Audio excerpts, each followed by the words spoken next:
warahmatullahi wabarakatuh. Perkenalkan, nama saya Yudi Nugroho Junior, dari kelas 10 MIPA 3 dan 36 asal sekolah SMA Negeri 1 Cibinong.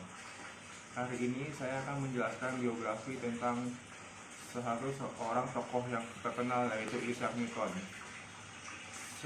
Isaac Newton atau Sir Isaac Newton adalah seorang fisikawan, matematikawan, ahli astronomi, filsuf alam, alkimiawan, dan teolog yang berasal dari Inggris.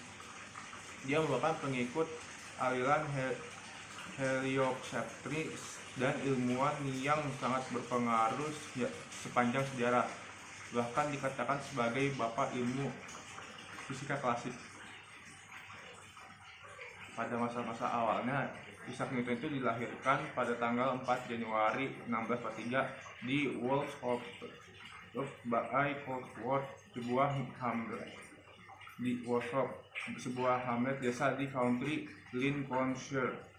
Pada saat kelahirannya, Inggris masih mengadopsi kalender Julian, sehingga hari kelahirannya dicatat sebagai 25 Desember 1642 pada hari Natal. Ayahnya yang juga bernama Isaac Newton meninggal 3 bulan sebelum kelahiran Newton. Newton dilahirkan secara prematur. Dilaporkan pula ibunya Hannah Icehook pernah berkata bahwa ia dapat muat ke dalam sebuah cangkir.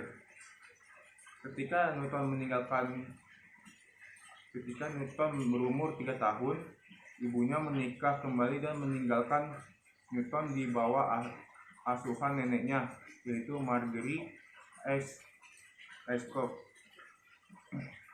Newton muda tidak menikahi ayah tirinya dan menyimpan rasa benci terhadap ibunya karena menikahi pria tersebut. Sejak usia 12 hingga 17 tahun, Newton mengenyam pendidikan di sekolah The King's School yang terletak di Grantham.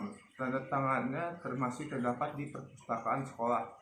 Keluarganya mengeluarkan Newton dari sekolah dengan alasan agar mencari pekerjaan barunya. Kepala sekolah King's School kemudian meyakinkan ibunya untuk mengirim Newton kembali ke sekolah sehingga ia dapat menamatkan pendidikannya. Newton dapat menamatkan sekolah pada usia 18 tahun dengan nilai yang memuaskan.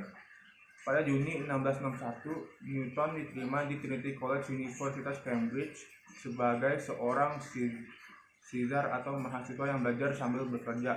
Pada saat itu, ajaran universitas didasarkan pada ajaran Aristoteles. Namun, Newton lebih memilih untuk membaca gagasan-gagasan filsuf modern yang lebih maju seperti Descartes dan astronom seperti Copernicus, Galileo, dan Kepler. Pada tahun 1665, ia menemukan teorema binomial umum dan mulai mengembangkan teori matematika yang pada akhirnya berkembang menjadi kalkulus. Segera setelah Newton mendapatkan gelarnya pada Agustus 1665, Universitas Cambridge ditutup karenanya adanya wabah besar. Walaupun dalam studinya di Cambridge biasa-biasa saja, studi privat yang dilakukannya di rumahnya di Woolsthorpe selama 2 tahun mendorongnya mengembangkan teori kalkulus, optika, dan hukum gravitasi. Pada tahun 1667 ia kembali ke Cambridge sebagai pengajar di Trinity.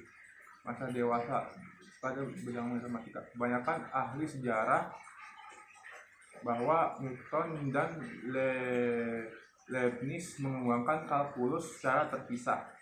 Keduanya pula menggunakan notasi matematika yang berbeda pula. Menurut teman-teman dekat Newton telah menyelesaikan karyanya bertahun-tahun sebelum Leibniz, namun tidak mempublikasikannya sampai dengan tahun 1693. Ia baru menjelaskan cara penuh pada tahun 1704, manakala pada tahun 1684 Leibniz sudah mulai mempublikasikan penjelasan penuh atas karyanya notasi dan metode diferensial.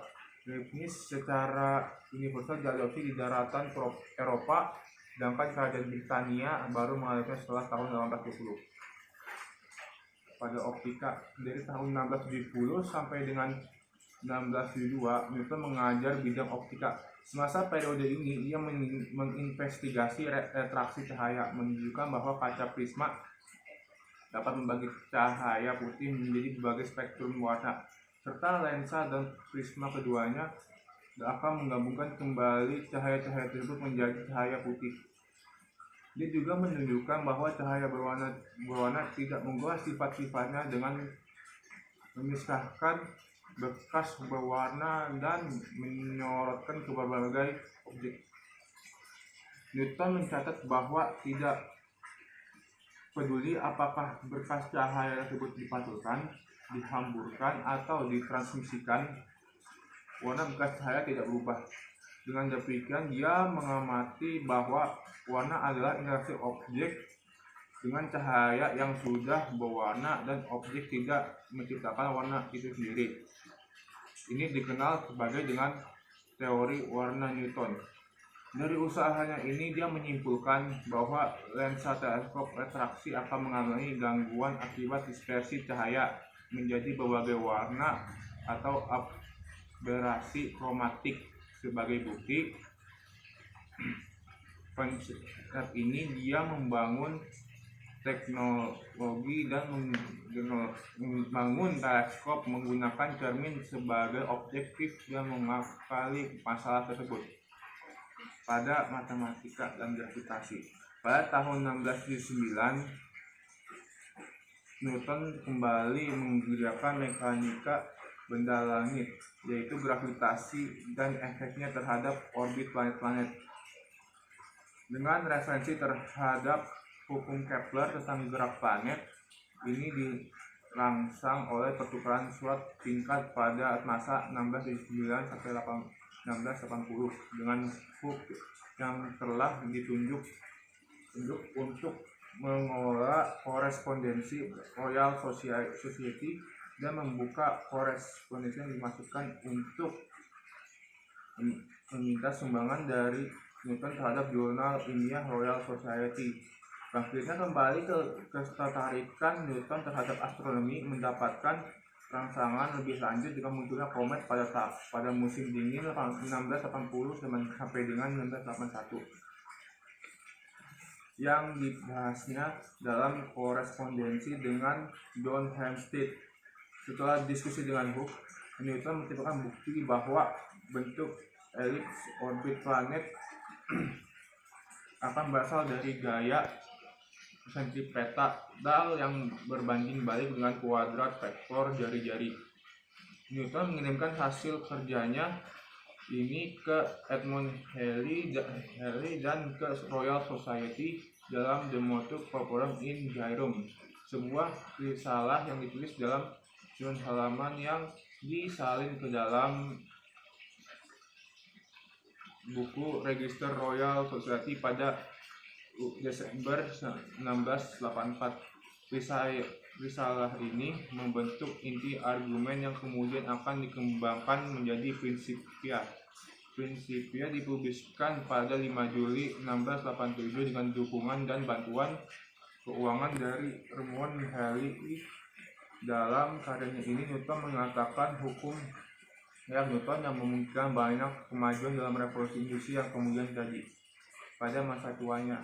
Pada dasar 1990-an, Newton menulis sejumlah risalah pengamat keagamaan yang membahas penafsiran harfiah Alkitab, kepercayaan Henry Moore tentang alam semesta, dan penolakan dualisme Kartesian mungkin telah mempengaruhi gagasan-gagasan keagamaan Newton.